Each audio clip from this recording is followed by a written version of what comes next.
We're joined in the media center by funny car number 1 qualifier Matt Hagan, who raced a 3.873 at 333.99 miles per hour, both of which are track records, for your 5th number 1 qualifier of the season and your 26th of your career.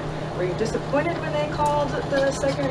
Well, no, obviously, we're here, and they're working hard out there to make the track, the best that it can be. If we could control the weather, it'd probably be scary. So, glad we can't. But I mean, I hated it for our fans that stuck it out. They're out here to see drag racing, and we're out here to put on a show, and that's what we're trying to do. But all in all, man, I was sitting in the car ready to, kind of get strapped up and get rolling with it. But it is what it is. We got to get focused for tomorrow. I mean, honestly, our first session, I almost messed it up.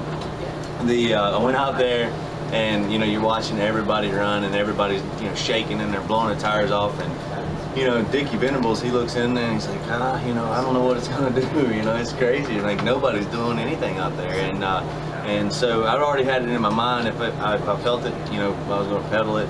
Obviously if it smoked, since there was only 16 cars, I was just going to let it go. But I knew I could slap it and make a pretty decent run still, and maybe be top half of the field with lane choice and stuff like that. So, I went out there and it paddled the tires just a little bit, and so I cracked the throttle, and then I was like, oh, it made it, and I went back on the throttle, so it was not enough to put it in pedal mode or anything like that. But I definitely almost cost us a run right there. So it's kind of, but you get that mindset that you go out there and you're like, if it pedals and I feel anything in my butt, I'm gonna slap it, but there's just a lot of times these cars that when the track's that good and it's tight out there like that, it tries to rattle the tires a little bit, and you just drive through that paddle and it clears up, and that's what it was going to do. But I just kind of was like, it was going to get worse. I would need to slap it, so I just cracked it, and thank goodness it didn't put it in a pedal mode or anything like that, and we were still able to make a really nice run. I didn't really shave any ET or anything like that off of it.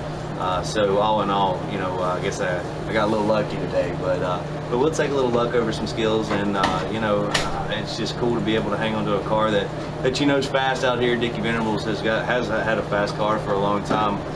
We just happened to run the first 2 races of the countdown in second round. The guy that runs low ET of that round, so we just got to push a little harder. We got what it takes. I know I can do it. I know my team can do it. I know Dickie can do it. It's not so much the pressure. It's just a matter of, just going out here and getting a good racetrack under us tomorrow, making some rounds and having some fun tomorrow. You were one of the only ones who, got it. I mean, you set the track record, and you're the only one of the few who, figured it out. You said you really didn't have it figured out, but you always seem to run well here, though. And I do. This all kind of conditions. This race has been very kind to me. I've been able to win this race. Set some world records here. Just all in all, it's a cool event. And it's always just faster. You get here and you have to be in that mindset that you put your mouthpiece in, you pull your helmet on, and you pull your belts down tight, because it's going to be a ride.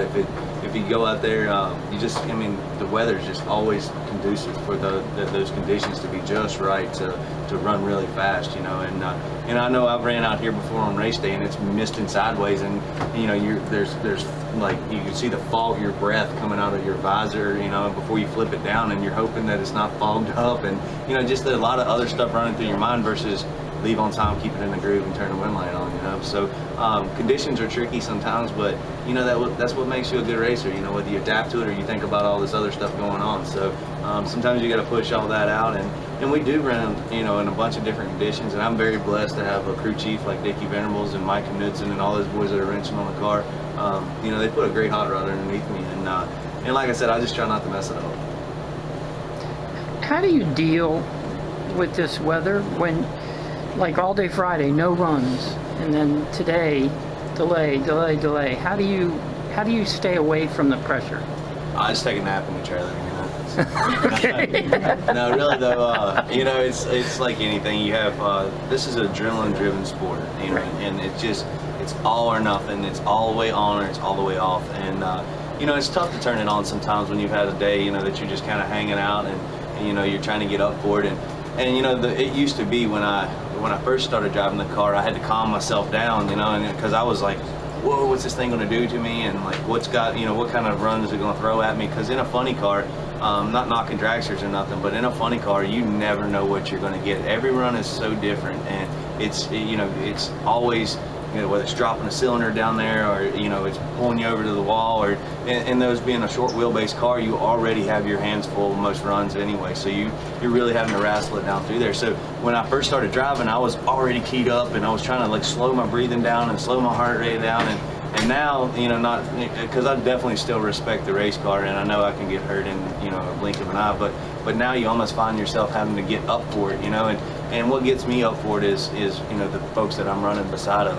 and you know, knowing that I'm trying to leave on them, and you know what my team are, they're counting on me, and so I get back in that mindset of, you know, these guys are counting on me. You know, there's 3 points out there that we need to get every run, you know, and I need to be shallow, and I need to be thin, and I need to make sure I'm doing the same thing every time and take care of the clutch when I'm backing up, and just all the stuff that goes through your mind on a normal run. But then you still have to be, you know, focused enough to still leave on time, you know what I mean? So all that's going on, and you know, you just have to put it in perspective and realize that you got 10 guys back there, this is their bread and butter, and that's all they do. They don't go home and farm, they don't go home and mess around with, you know, dealerships or anything else like that. This is it. So they're counting on you to do your job, and you got to get up on the wheel for them, you know? All right. Thank you. Yeah. When I think you qualified first year a few years ago, and it was your daughter's birthday. Yeah, well, my daughter's birthday was Wednesday, so Wednesday, yeah. So we had a little, you know, going away party before I left, and you know, so she wanted to go play laser tag. So it's the first time I ever played laser tag, you know, but it was pretty cool. So yeah, you know. Do you have a new baby yet? She was having contractions this morning, but they were like 10 minutes apart. So, but I guess they call it Braxton Hicks or whatever. So you know, it's kind of, I guess, get some, you know, where it's. I think it's labor, but it's not. I don't know. She's due Sunday, so I'm just hoping we get through this weekend and then kind of go from there. I got 10 days off, so then we can have a baby, you know, or she can have a baby, not one. You know?